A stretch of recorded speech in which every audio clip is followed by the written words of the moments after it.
Hello everyone, thank you for pressing play. We are Excalibur Comics, Cards, and Games here in Shreveport, Louisiana, and our store in Texarkana, Texas, and we are talking great comics for February 5th, 2014. A new month has started, January is over, and there is a ton of stuff going on starting here in February. I mean, we've had a lot of stuff start in January as well, but this first week is like a doozy. There's a lot of stuff going on here in February.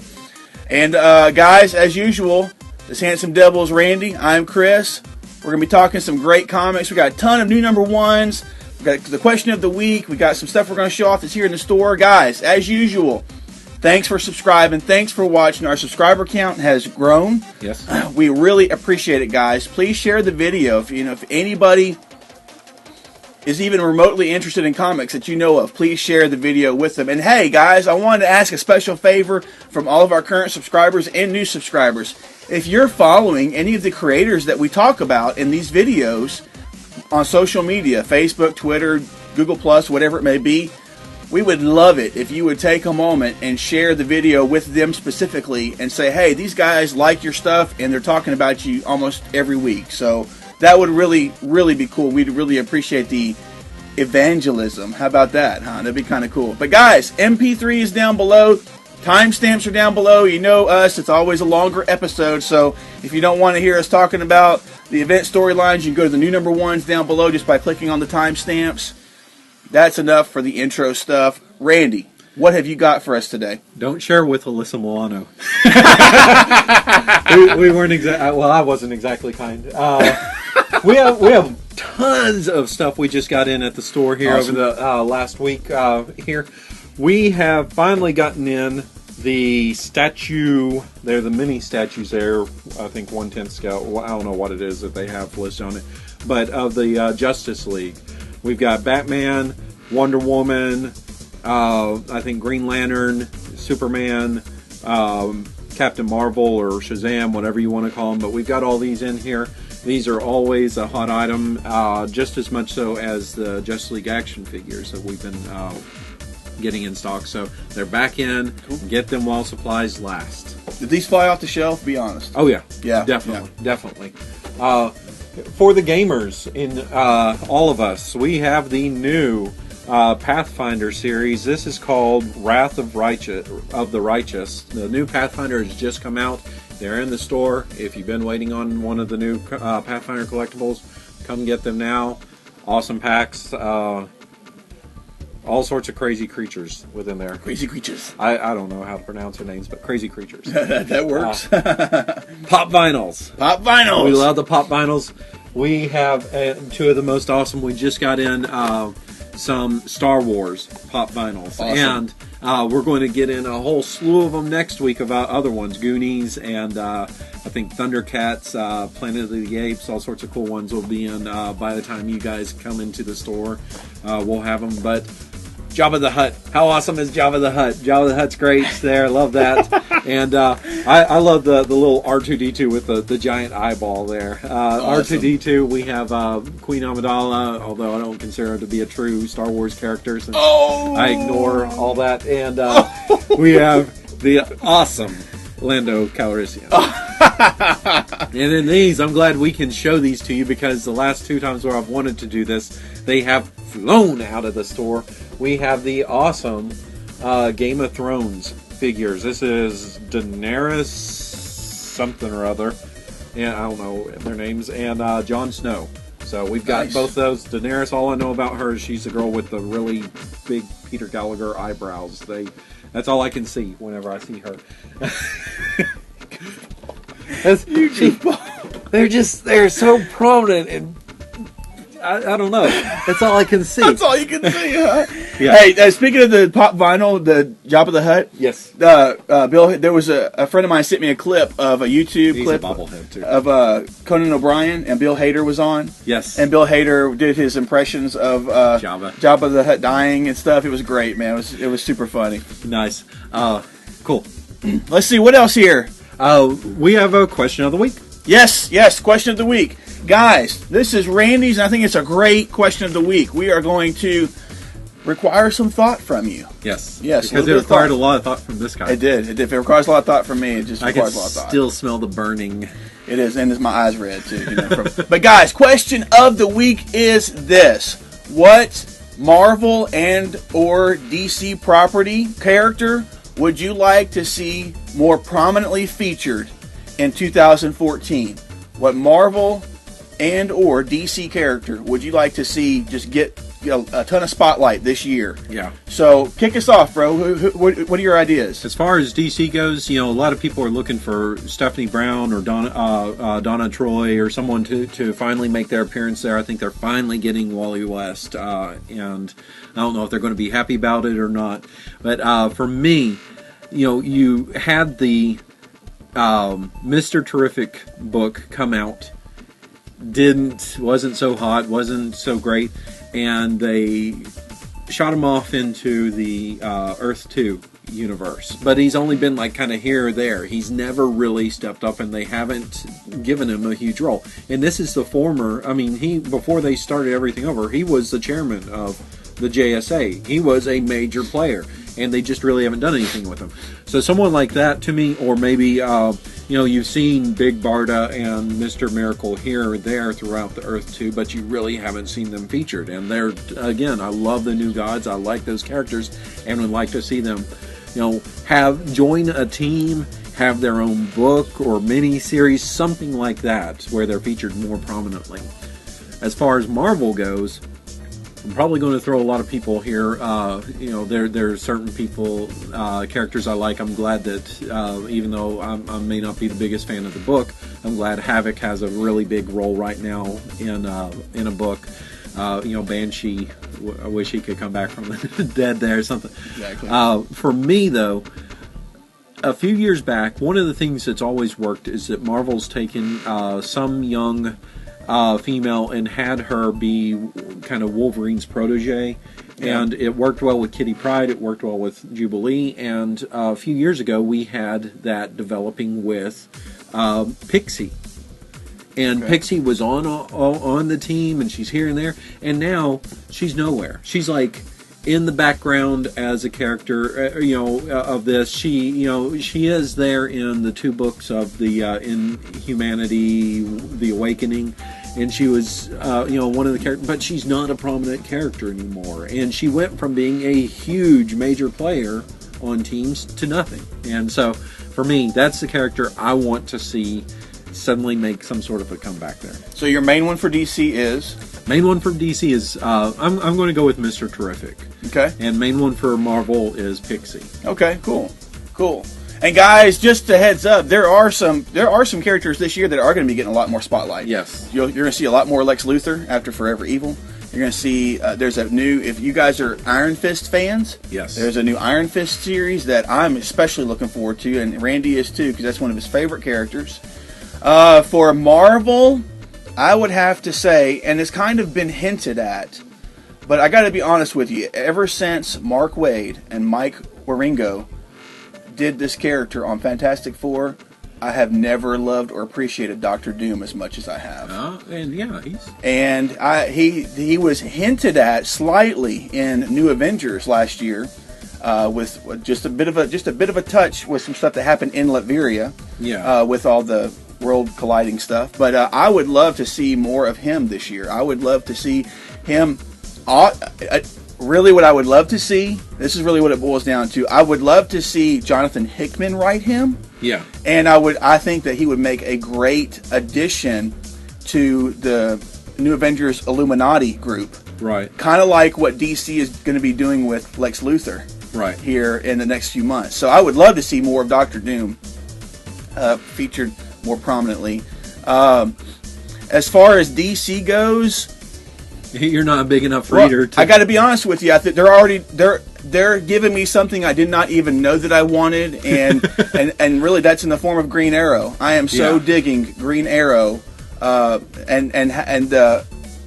it's like something I didn't even know that I wanted. It's just really good. And well, he was a character that they had on like the 8th issue or so of Justice League. He made an appearance, and he was almost laughed off the page there as a joke for this guy wanting to be become a member of the Justice League. Yeah. And in all honesty, yeah, the way he was being written, it was a silly, maybe even stupid kind of a character. There was nothing about him that you know, reminded the fans of the character that they liked, and, you know, made him in any way a person you wanted to read or cheer for, until Lemire took over. Yeah. And suddenly, he's now going to be featured on be part of the Justice League United team there. So, you know, finally they are taking him a little more seriously, and I guess he was part of Justice League of America, but the book lasted, 5 issues before Forever Evil took over and everything. So, you know, it didn't really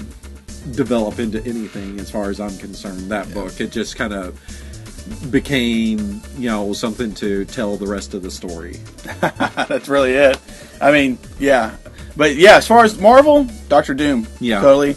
And then with DC, I just don't have quite the affinity for characters there. So I've been pleasantly surprised and love what's going on with Green Arrow, and so I think it's going to be similar to what you said with Iron Fist. Fans of Magneto, he's finally going to be featured in some sort of prominence now, where he's split from Scott Summers' X-Men team and is now back on his own there. So, you know, you are seeing some step up there. However, there may be some more obscure, you know, people may be fans of Cloak and Dagger going, hey, where are they? I mean, all I'm getting is the Ultimates version of them. Where's the real version? You know, something like that. Let us know who's your character that's out there that you're just not seeing. You know, we're about to get a new Warriors team. Maybe you're a fan of New Warriors, but you're missing one of your favorite New Warriors from that team. Yeah. Yeah, there's a lot, and like even they're doing a Sinestro series with Cullen Bunn and Dale Eaglesham. Yeah. So there's a lot of stuff that's already happening. Plus, you're going to get to see your favorite web slinger. That's right. Soon. So, guys, tell us in the comments below. Sign in to Google Plus and tell us in the comments below what Marvel and or DC character would you like to see featured more prominently this year. You ready to move on, bro? I am. All right. Guys, storylines. What would you like to start off with, sir? Storylines, the big one, Forever Evil. We have number 5 coming out. And with number 5, we have Lex and his group of the Injustice League, who they really don't have much to lose. They're going to throw everything they've got at the crime syndicate here.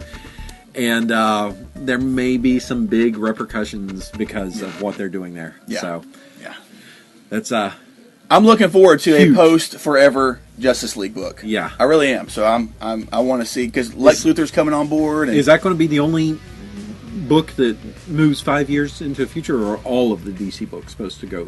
Honestly, I do not know at this point. I know that is. Really? Yeah. It's that's what their free comic book day is, 5 years later or something like that. So, really? Yeah, they're jumping ahead. Okay, I wasn't aware of that. So that'll be even more interesting. It's DC. No, I'm just kidding, guys. Guys, Forever Evil Arkham War number 5 of 6 hits the shelves. Peter Tomasi, Scott Eaton on board here. This has been a fun series, and in this issue, we see Bane face off against Scarecrow and Scarecrow's army that's all hopped up on his toxin that he's got them all juiced up on. Venom. The Venom. Yeah. Yeah. So we'll see who survives that. Apparently, it's not been quite as easy to take control of Gotham as maybe Bane first thought it would be. So that's been a very interesting point of the series, guys. Check it out. This is like Bane's own kind of Oedipal complex. I don't know what kind of complex you call it, but he has some weird complex there with Batman. It does, doesn't he? Yeah, it's weird. It's just weird. We've also got Phantom Stranger number 16 coming out. This is part 11 of The Blight, and with this, we have the Justice League Dark. They are going to use their Trojan horse. Yes. That is Deadman inside of the Sea King to infiltrate the crime syndicate. Nice. Will it work? I don't know. Nice. I didn't realize it was going to be Deadman pulling that off. That's who's been in control of the Sea King. Okay. So far, since he was there, he woke up. He was nasty. He was fighting with them, and boom, Deadman jumped into him. So, nice. So they've got their own member of the crime syndicate that they can do with what they will, or try and figure out how to defeat some, whatever's they need with it. Yeah. Probably won't work exactly like they're expecting it to, But you know, if you get Deadman out of there, I don't know if they have a magician on the team, the Crime Syndicate. So once he's out of the body, he can get out of there. Yeah, exactly. So interesting, nice little twist there. Yeah, guys, I think that's it for Forever Evil stuff. Yeah, we do have some Batman stuff this week, and we'll start off with Detective Comics 28. Yes, Gothtopia is continuing with this issue, and guys, we got the Scarecrow making the bid for Gotham City, but the twist of all this is that people are actually kind of happy for it. Yeah, they're kind of excited to have the Scarecrow, take over Gotham. So another layer under layer under layer of what's going on with Gothtopia, where things seem perfect on the top, but looking down below, there's something going on. So there you go, Detective Comics 28, Gothtopia continuing. Yeah, Batwing number 28 is also coming out, and both of these comics have the little tagline "Die Happy" with it. So there's something weird going on there, and we have in Batwing someone from his past is coming back, and they're trying to destroy his life, but maybe things aren't as bad for him because of this whole Die Happy thing. We'll see. Okay. But he's also trying to figure things out with Gothtopia and the way people are acting. Cool. Very cool. Guys, Marvel's got some Point Now issues hitting this week. I'm going to cover Captain America 16 Point Now. With this issue of Captain America is gone. He is away, and this is an issue that spotlights and focuses on Jet Black, the daughter, the foster daughter, kind of, that he brought over from Dimension Z in the earlier storylines that was going on. And she's on her own, looking at New York and the world of humans and how things are different. She also encounters a group of Nazis called the S-Men. And if I'm not mistaken, aren't these the same S-Men that were in Uncanny Avengers? Weren't those the S-Men that Skull was... Red Skull was it's been too commanding. Long. It's been too long. I think there's a kind of a connection there. I'm not sure. But she is faced with the chance to be who she is in her nature. Yeah. Whenever confronting these guys. So will she revert to what her nature is, being the daughter of Arnim Zola? Or will she be influenced by Cap to be more and better than that? So this is the issue to check out to see what the answer is for that. So it's a good jumping on point because it is a prologue to the Iron Nail story as well. However, we have the other Marvel Now. I'm not sure exactly why they're doing a Marvel Now right now, and I'm not sure how exactly this is a good jumping on point. It's X-Men number 10 Point Now. And the reason I say this is because they just had in number 9 M. Monet, however you want to say her name, attack this corporation that's housing the new Sisterhood. And so that we're in the middle of a storyline when they decide to do this and introduce these characters or show these characters. So I'm a little confused with it. But what this does do is it introduces Chris Anka as the new artist on the series. So he's coming on board then? We get that, yeah. I think I saw today someone mentioned this is like a soft introduction. It's not necessarily number 1 of the series, because I think if you pick it up, this is like issue 3, 4 or something of this story arc that's been going on right now. Okay. And then it's the first part of this battle was in 9, so you have this going on where maybe we get to see a little bit more about M with her introduction into the team, and we also get to see there's been some weird things going on with Rachel Summers and John Sublime. Oh, right. So we get to, maybe we'll see something there. We also get to see that Akara, or whatever John Sublime's sister's name is, that she is amped up the Sisterhood. So now they are more than a match for the X-Women. So it's great stuff because it's Brian Wood. It's always Brian Wood. But it's not something that I necessarily consider like a really good jumping on point. Yeah, it does seem kind of like it confuses me, but I'm giving it to the people, telling them to read, because I've seen all these questions asking online, what's your favorite X-Men series? And a lot of people saying Uncanny. This is the best X-Men series. It is, and I just don't know if there are enough people who are familiar with the name, or they're sticking around with something else, because it has Brian Michael Bendis' name attached to it, right? Or some, this one doesn't feature Cyclops or Wolverine. I don't know what the deal is, why people are not enjoying it. Maybe they just need someone to tell them that it's the best one. So I'm telling you, yeah, there it's you the go, best guys. one. I mean, seriously, and the diversity shown in this particular series is great. I mean, it's an all-female cast. I like that. All-female Marvel cast. is stepping up in the plate in that regard. And that's you just speak of diversity. That's one of those things where not all the characters are white. You Exactly. have a black female with Storm. You've got a Japanese one with Jubilee. You've got M, who is European and black. You have Karma, whatever her full name is there that I can't say, that's Indian. You have a lot of different characters within that. And you've got a chick from the future with Rachel Summers. Exactly. So, exactly. It's fun. It's a fun series, guys. I think that's it for the storylines. Yes. Guys, moving on to number ones, and there are a ton of them. Hola. So we're going to try to give you great information about them, but we're kind of going to move through them pretty quickly. So what do you want to start off with for the new number ones? The big number one that is coming out, unfortunately, is not an ongoing. It is just a one-shot, may lead to something more. Batman Joker's Daughter, number one. It's a all-female creative team writing it, and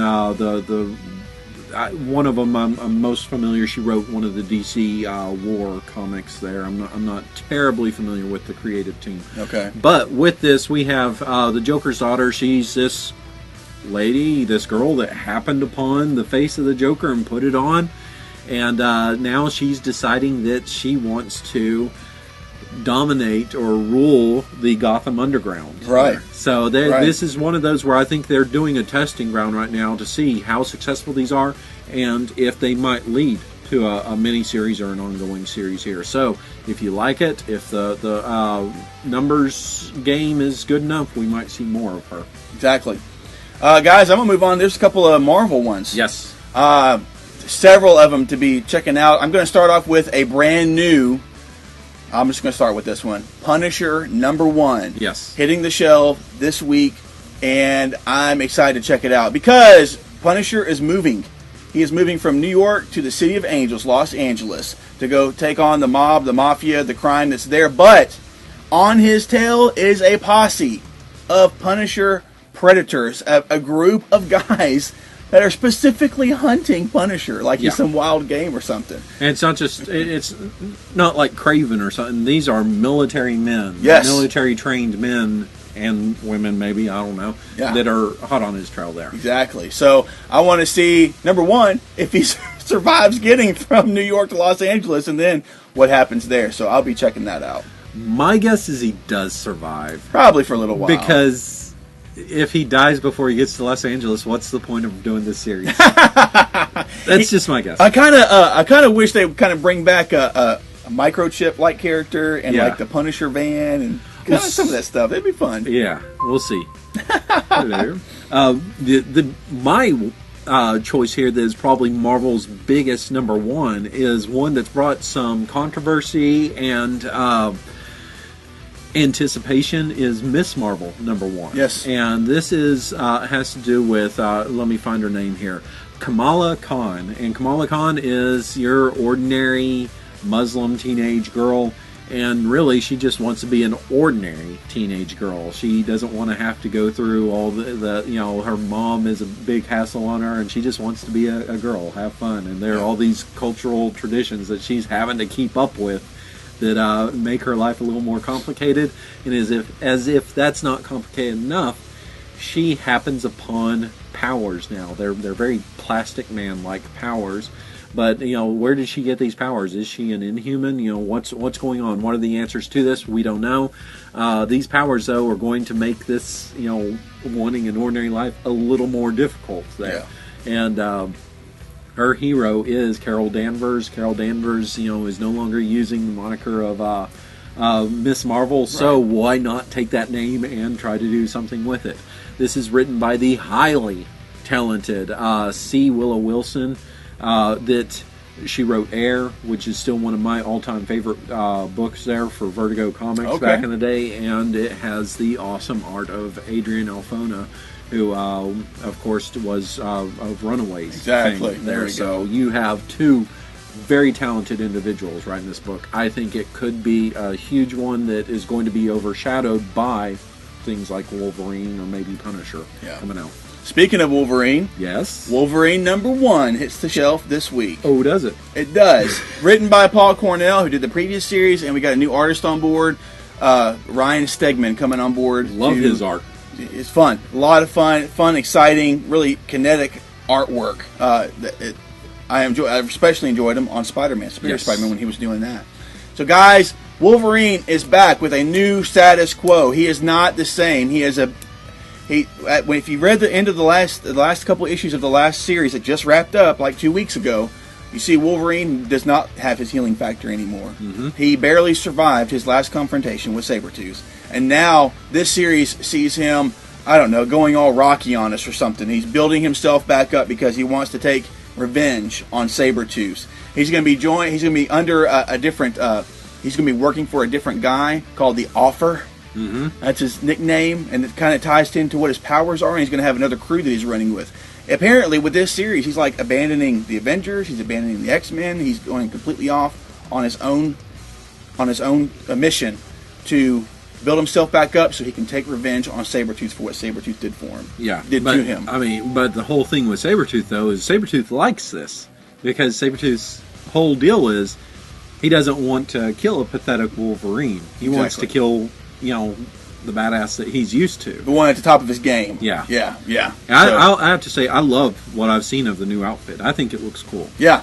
And you see Wolverine wielding a gun, too. And I haven't seen that in a long time, if ever. Yeah. So, what else for you, bro? Dark Horse Comics has given us another Lobster Johnson book. I don't know if this is ongoing or if this is miniseries. Lobster Johnson, Get the Lobster.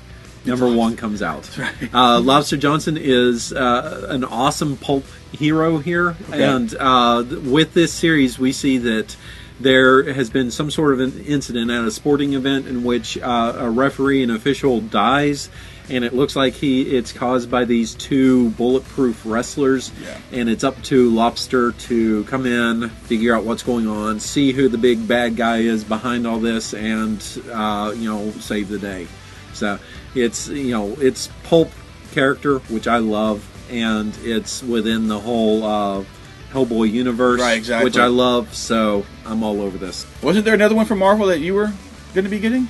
Yeah, we have Loki, Agent of Asgard, coming out, and I'm excited by the two names on this. Al Ewing is right now doing a phenomenal job on Mighty Avengers. Yeah. I'm totally impressed with him. He's out of left field with that name. I'm not familiar with it. Yeah. And then Lee Garbey or something. I've loved his art forever. He did a series back called The Highwaymen or something like that. That was a real cool series for Wildstorm back in the day. Oh, yeah. Love his art. And I remember him coming on board Midnighter when they had the solo Midnighter series, too. So he's kind of Frank Quietly-ish with his art style. Yes. There. But we have with Loki, he's all grown up now. He's all sexified now. And he looks like the movie guy. Yeah, he's dreamy. And he's carrying a sword around now. But he is your one-man agent for the All-Mother, and he is going to do all the dirty that needs to be done for Asgard. He's going to, save the day, do everything in the shadows while it's Thor that kind of gets the glory. However, it happens to be that his first mission is he has to break into Avengers Tower, and it might have to do something with Thor and Demise. So we'll see if that's exactly what it seems to be, or if it's something more there. But I'm excited about this because this takes up from him leaving the Young Avengers, and we have the talented Al Ewing writing for us. Very cool. Very cool. Guys, another one hitting the shelf this week. Famous Gold Key character. Yes. That is resurfacing. We have Turok, Dinosaur Hunter, coming back, written by Greg Pak and art by Mirko Kolak. Sorry if I pronounced that wrong, sir, ma'am. But guys, Turok is back. If you've seen, he was with Valiant. It was with Valiant for a long time, or Acclaim. Yeah. one of those for a while. Now Yeah. he's back. I think they had a mini-series within the past year or two over at Dark Horse, and Dark Horse did some Solar and Magnus. That's right. No, they didn't do Magnus. They did Solar, and all those properties now are now licensed, and or the license is owned by Dynamite or being rented by Dynamite. So you're going to get Dr. Spectre, Magnus, Robot Fighter, and Solar, Man of the Atom, along with Turok. But on to Turok, which we're guys, Indians versus dinosaurs. If you ever loved that combo or thought it was interesting, this is the series for you. Why are there dinosaurs here in Turok's time, in Turok's backyard? On top of him being like estranged from his people, this is something else he has to deal with in order to survive. He's not just surviving on his own, he's also got to survive against dinosaurs. Where did they come from? Why are they showing up? And how is he going to survive and also save his people from this plague, from this attack? So, new series starting this week. Greg Pak, you've seen him around. Batman, Superman. He's done Hulk. He's done all kinds of stuff. Hulk was the best. Yeah, great stuff there. So, guys, if you're a fan, this may go out to some of our older viewers and older readers and stuff that are more familiar with the character, but hitting the shelves this week, Turok Dinosaur Hunter #1. Yes. Finally, we have Apocalypse Owl #1 of 4 coming out. This is from Image Comics, and this is a J. Michael Straczynski book. Yes. And with this book, we have Allison Carter. Allison Carter happens to, and you know, now that I think about it, Allison and Carter were both the main characters from Eureka. Allison Carter, she is a detective, and she is charged with preventing the end of the world from happening. She now is coming up on a crime that may hasten that. You know, we don't know. She's a bit of a loose cannon, a rebel there, so we'll see what goes on exactly with her. I don't know if there's any more information you have with it, but looks like a fun kind of concept there. It's just a mini series, so you know it can be something there that you don't have to go, another ongoing to add to my title. Right, just 4 issues. 4 issues. I did see some preview pages of this on Comic Book Resources, and the artist that's on here, the artwork kind of reminded me of Nick Dragata from East of West. Cool. So it kind of had that similar look.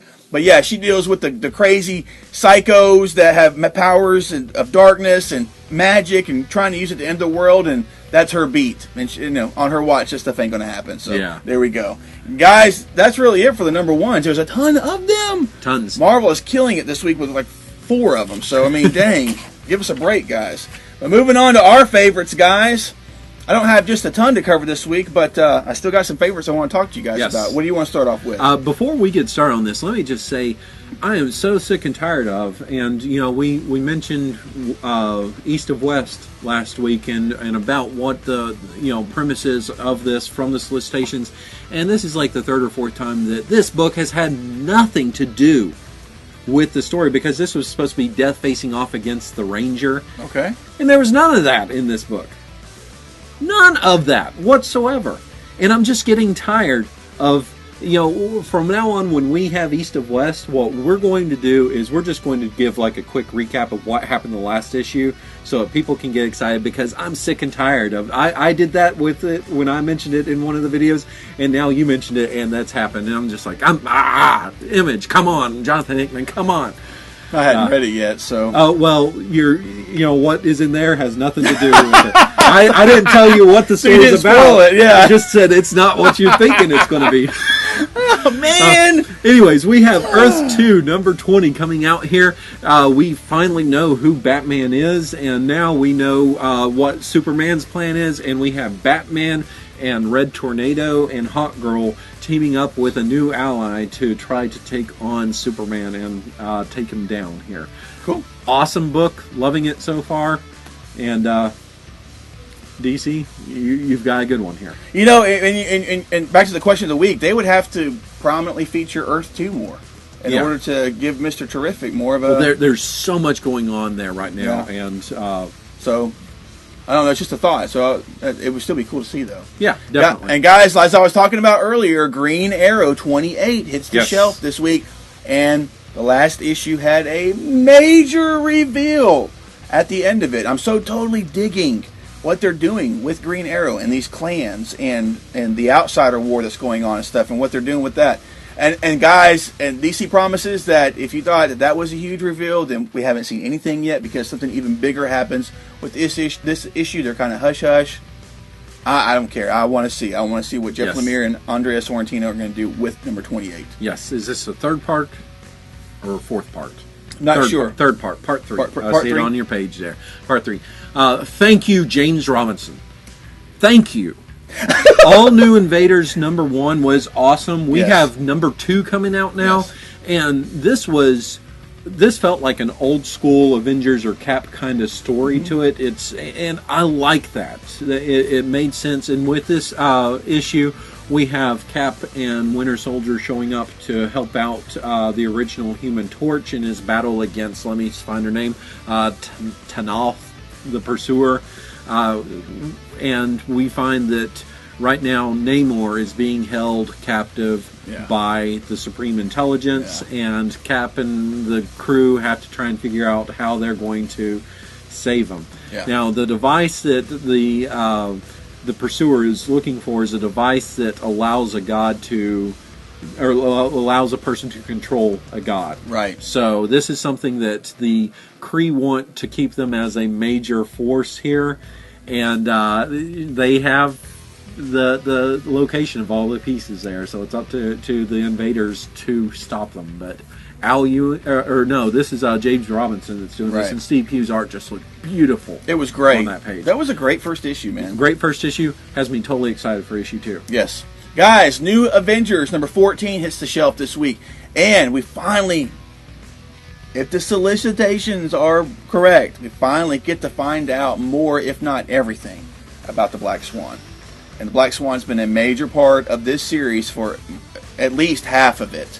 Yeah. But if I'm not mistaken, she came on board. She was part of it from at the very beginning, almost. Just about, yeah. So, guys, she's been a truly intriguing character, because you got to see her not only interact with the Illuminati themselves, but she's had a little bit of interaction with a former Herald of Galactus. Yes. And with Thanos, and just these, just awesome. So, this issue, we get to find out more about her, and I'm looking forward to it. This is another great series from Marvel that you should be reading.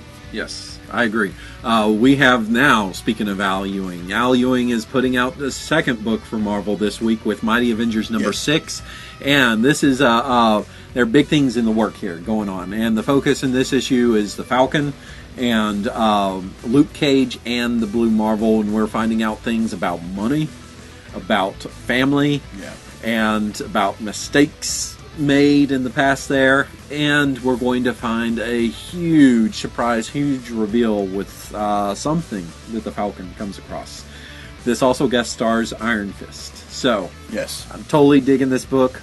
Looking forward to this one. Yeah, it kind of finds its way down to like the middle of my stack. Yeah. But then when I pick it up and read it, I'm just like, oh man, I enjoyed that. This was one that caught me off guard. I was not expecting it to be as good as it is. And last issue's battle with Spider-Man was awesome. I'm hoping that with this issue they don't say it's something. I hope it's not predictable in the sense that Luke Cage is related to Blue Marvel or something like that.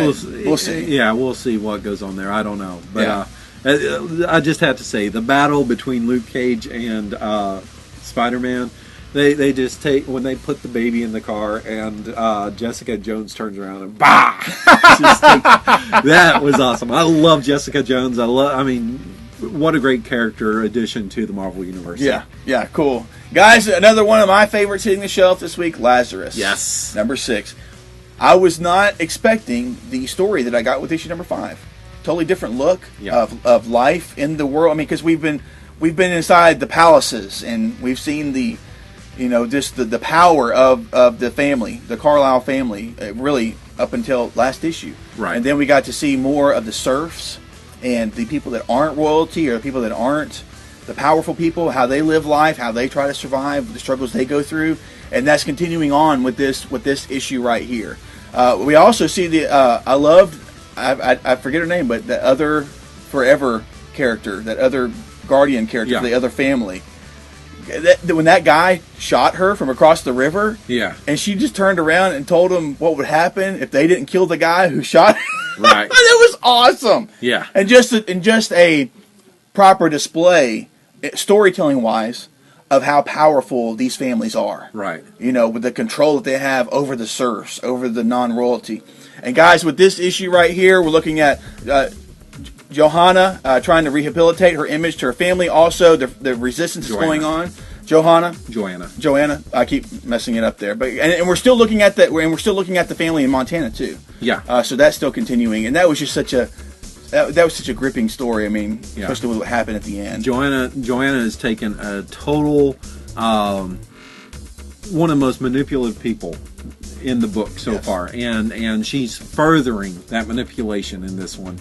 And we also get to take a look at Forever, and Forever has been questioning some things going on right now, questioning her role and choices that she's made, and we're going to see that she catches wind of a resistance that's going on and has to go check that out. And so the development, getting to see both sides, getting to see the family, getting to see things from Forever's side, and then, like you said, last issue, getting to see that family.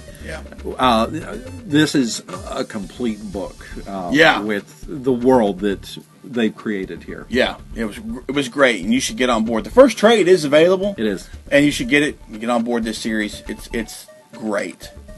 Last one for me. We have. This is an interesting concept that DC's come up with. This is they've taken number 28 of these two books and combined it into one book. So you have Green Lantern, Red Lanterns, number 28. You're not going to have a Red Lantern book later on this month. You're just going to have this one. I don't know how you're going to file that in your collection there. Maybe you have to get two and have one each. But with this, you see that Hal is, he's been leading the Corps, and he is, maybe he's bitten off a little more than he can chew. Right. And so he's given control of Sector 2814, which happens to be Earth's sector, over to the policing, over to the Red Lanterns. And the Red Lanterns now are in charge of protecting this sector, and they happen to have a new member, one Supergirl. So, interesting things going on. We'll see what comes from this, but this will be a double-sized issue for you guys, and this is, like I said, both the Green Lantern number 28 and Red Lanterns 28 as one book. Right. I'm not very familiar with the current Supergirl, but just the idea of a Supergirl being a Red Lantern is interesting to me. But they've developed the Red Lanterns beyond more than what they were. They have their mind about them, and they're not just crazy bloodlust kind of people. They do have a sense of righteousness with their rage. Okay. So, nice little twist there. Yeah. So cool, guys. That's it for me. Yep. Man, we just had so much stuff to cover. So I'm glad we were able to cover what we covered. And guys, this is just a sampling of what is going to be on the shelf. We got the figures in. We've got these comics. And guys, log into Google Plus and tell us below what Marvel and or DC character would you like to see more prominently featured in 2014. Guys, we are ExcaliburCCG.com, Excalibur Comics, Cards, and Games here in Shreveport and in Texarkana. Log in, leave us a comment, tell us what you're getting, tell us what you're reading, what you're looking forward to. I think that's about it. I think so. Any other thing to add? Look forward to, we're going to put it together, and we're going to get the information about the free comic book day to you guys. We'll do that, and other than that, I'm going gaming tonight. So you're going.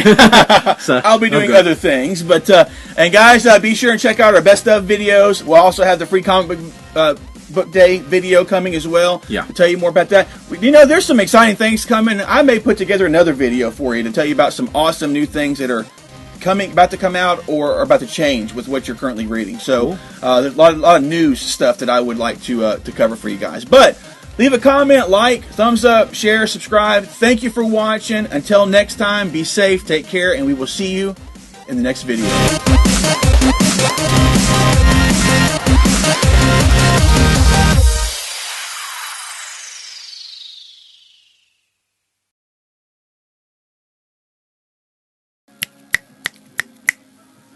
He's a dirty boy.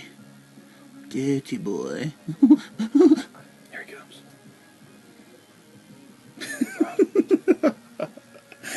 I think it's about time for you and I to get some haircuts, bro. My hair's fine. Okay, wild man. Fabio. You just jealous that it's all full. It's so full and flowing. Okay, it's February 5th, all right? There we go.